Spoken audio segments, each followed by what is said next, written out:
সকলোকে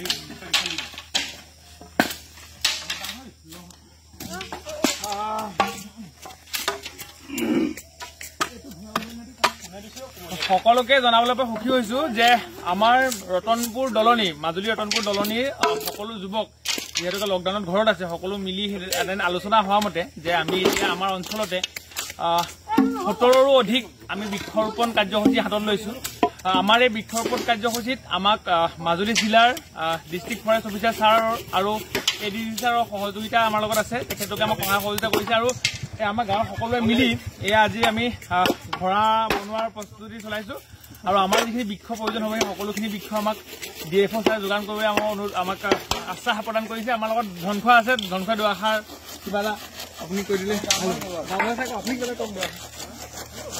আমাৰ দলনি ল'ৰাখিনিয়ে এই লকডাউনত তেওঁলোকৰ মনলৈ এটা ভাল মানে বুদ্ধি ভাল পৰামৰ্শ আহিলে তেওঁলোকে বন সুৰক্ষা কৰাৰ নামত আমাৰ যি শিলিখাগুৰিৰ পৰা ৰতনপুৰত যিটো নতুন বাইপাছ লাগিছে সেই ৰাস্তাটোৰ তাত দুই কাষত তেওঁলোকে বৃক্ষৰোপণ কৰিম বুলি মনতে ভাবি আমাৰ জ্যেষ্ঠ দুজনমানৰ লগত পৰামৰ্শ কৰিলে আৰু সেই অনুসৰি আমি তেওঁলোকক পৰামৰ্শ আগবঢ়ালোঁ। আমাৰ বন বিষয়া মহোদয়ৰ লগত যোগাযোগ কৰি তেখেতে যি পৰামৰ্শ দিয়ে সেইমতে আমি কামত আগবাঢ়ি যাম বুলি ভাবি বন বিষয়া মহোদয়ৰ লগত আমি ইতিমধ্যে যোগাযোগ কৰা হ'ল। তেখেতে আমাক আশ্বাস দিছে অহাকালিলৈ তেখেতে আমাক তুলি আনিবৰ কাৰণে মাতিছে। গতিকে আমি ভাবিছোঁ আমাৰ ল'ৰাখিনিয়ে যিটো মনত ভাবি এই কামটো কৰিছে এইটো এটা আমাৰ উঠি অহা প্ৰজন্মৰ কাৰণে এটা ভাল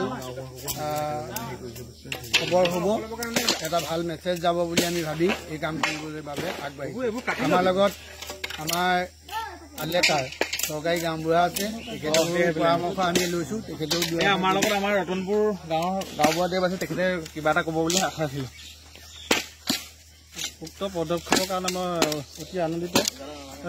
এনেকৈ বৃক্ষৰোপণ কাৰ্যসূচী হাতত লোৱাৰ কাৰণে ৰতনপুৰ দলনি গাঁৱৰ সকলো যুৱক কৰ্মীসকলক অশেষ ধন্যবাদ জ্ঞাপন কৰিছোঁ আৰু সকলো ক্ষেত্ৰতে মই সহায় সহযোগ আগবঢ়াম বুলি প্ৰতিশ্ৰুতি দিছোঁ। ধন্যবাদ।